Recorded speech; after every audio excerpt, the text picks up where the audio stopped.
In the event that the son of the wealthiest man in Asia is going to get married, what happens? In the 4 months leading up to the real wedding, his father hosts a prenuptial party that lasts for 3 days. On Friday, tycoons from all over the world, chiefs of state, as well as Hollywood and Bollywood stars, converged upon the little city of Jamnagar, which is located in western India. This is the place where billionaire businessman Mukesh Ambani is beginning a large-scale wedding party for his youngest son. Rihanna, a music superstar, Bill Gates, Mark Zuckerberg, Sundar Pichai, Ivanka Trump, and Shah Rukh Khan, a Bollywood celebrity, are among the almost 1,200 people who have signed up to attend the event. There is a lot of attention focused on Anand Ambani, who is 28 years old, and Radhika Merchant, who is 29 years old, as they are going to get married in July. Radhika Merchant is the daughter of Shaila Merchant, an entrepreneur, and Viren Merchant, who is the Chief Executive Officer of Encore Healthcare Pvt. Ltd. In addition to demonstrating the economic and political might of the Indian billionaire, these celebrations continue the Ambani family's long-standing habit of throwing extravagant dinner parties. There is a saying that says money can't buy love, but it can certainly buy you a pre-wedding that is just incredible. After spending 3 extravagant days in India celebrating the approaching wedding of Anand Ambani, the youngest son of Asia's richest man, the 1%ers of the world are today nursing their hangovers. Anand Ambani is the youngest son of the richest man across Asia. A 9-page dress code, a private concert by Rihanna, and a feast that even Nero would have considered to be a touch excessive were all features of the event, which was reportedly estimated to have cost $120 million. According to the Times of India, 21 chefs were responsible for preparing 75 different types of dishes for breakfast, more than 225 different types of dishes for lunch, 275 different types of dishes for dinner, and 85 different types of items for the midnight meal. It was the intention of the organizers to ensure that none of the guests, which included notable figures such as Mark Zuckerberg, Ivanka Trump, and Bill Gates, would be forced to endure the humiliation of consuming the same dish twice. Excessively wealthy individuals engaging in activities that are exorbitantly expensive are not precisely uncommon. For example, the son of a billionaire would not be expected to have a wedding in the garden with a homemade cake and a dress that was purchased from a thrift store. However, what is truly amazing about the Ambani pre-wedding celebration is the fact that it was so blatantly extravagant. The actual wedding is not scheduled to take place until July. In point of fact, it was so outrageous that even the Daily Mail, which is not exactly known for its left-leaning leanings, penned a horrified editorial in which it was mentioned that the expensive celebrations took place just yards from where some of the poorest people on earth eke out a living. There were a number of things about the celebration that were upsetting, but the juxtaposition of multi-million-dollar feasts and Gujarati slums was not the only one. Through the course of the past few years, there has been a discernible movement towards stealth wealth or quiet luxury.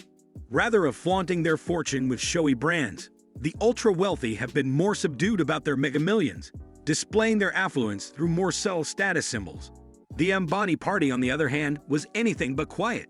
It had the atmosphere of a loud and proud return to the excess and conspicuous consumerism of the 1980s. To be fair, the Ambani family has never been one to buy into the idea of understated luxury in the first place. Rather, they have always been known to brag about their wealth. As an illustration, Beyonce gave a performance at the pre-wedding celebrations of Aisha Ambani in the year 2018, which was estimated to have cost over $100 million. The family also resides in a tower known as Antilia, which is 27 stories tall and was the first home in the world to be valued at $1 billion. This is not your usual McMansion. It features 3 helipads, a garage that can accommodate 168 vehicles, and a snow room where you can relax and enjoy the snowflakes that have been artificially created. Furthermore, it is equipped with 9 elevators, which is a suitable feature given that the location took bling to an entirely new level. During the construction of Antilia, which was situated above the slums of Mumbai, the novelist John Prakash made the statement, "This is a gated community perched in the sky." According to one interpretation, it is a reflection of the fact that wealthy people are moving out from the city. However, despite the fact that the Ambanis have long been known to spend a lot of money, this wedding seems to be a significant event that signifies a shift in the zeitgeist. It wasn't just the bride and groom who were not afraid to display their materialistic side. Even Zuckerberg and his philanthropist wife Priscilla Chan, who have made a big song and dance about how they want to create a more equal world, were not hesitant to show their materialistic side. A video that went viral showed the couple oohing and awing over the $1 million Richard Mille watch that the groom was wearing. As Chan said, "This watch is absolutely incredible. That is absolutely cool." Facebook CEO Mark Zuckerberg expressed his agreement and continued by saying, "You know, I never really wanted to get a watch. But after seeing that, I was like, watches are cool." There were other tech bros other than Zuck that went viral.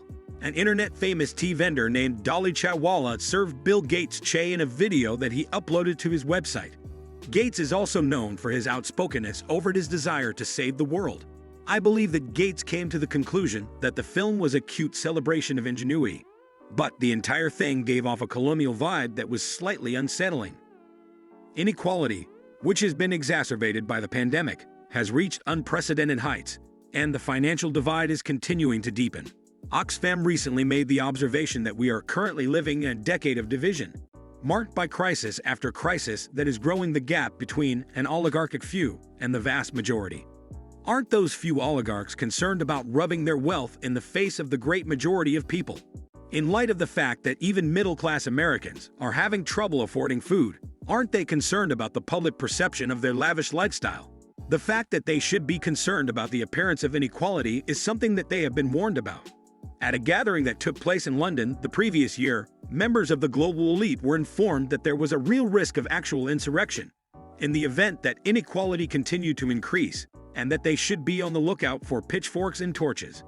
On the other hand, if there is one thing that can be deduced from the extravagant nature of the Ambani pre-wedding, it is that individuals who were born with silver spoons in their mouths are not very concerned about pitchforks. And what's the reason for that? They are all equipped with subterranean bunkers that can be used as a place to hide away in the event that things go awry. It appears that the actions of Ambani are the death knell of stealth wealth. They are a statement that billionaires are no longer willing to pretend to care about inequality and are instead openly embracing noisy luxury. Again, the party that was attended by 1,200 people was really a warm-up for the major event that will take place in July. God knows how much money they are going to spend on it. And it is impossible to see how the wedding could ever be more impressive than the pre-party, as tech tycoons throw commoners to the beasts. Taylor Swift is singing. Can you imagine that? $100 banknotes burned in the fire? How about giving partygoers young blood transfusions to help them feel refreshed after a long night of dancing? As poor people, all we can do is wait and see.